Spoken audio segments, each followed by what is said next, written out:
Okay, once again mga kasipag, magandang gabi. So ngayon, kakauwi lang natin galing work. So ayan, meron tayong pasyente dito. Bluetooth speaker mga kasipag. So ang issue niya is, wala siyang sound sa mic. So ngayon, ayan, papakita ko sa inyo yung discarding ginawa ko mga kasipag. So lumuwag lang yung hinang niya. Tapos yung isa, pinagdikit ko lang yung dalawang wire na yan, mga kasipag kasi naglo-lose contact siya.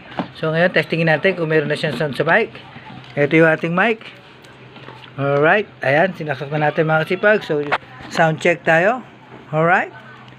Hello, check. Mic test 1, 2, 3. So, ayan, hindi na siya garanggan. So, continuous na yung mic niya, hindi na mapuputol. So, ayan na sa mga kasipag. So, ayan.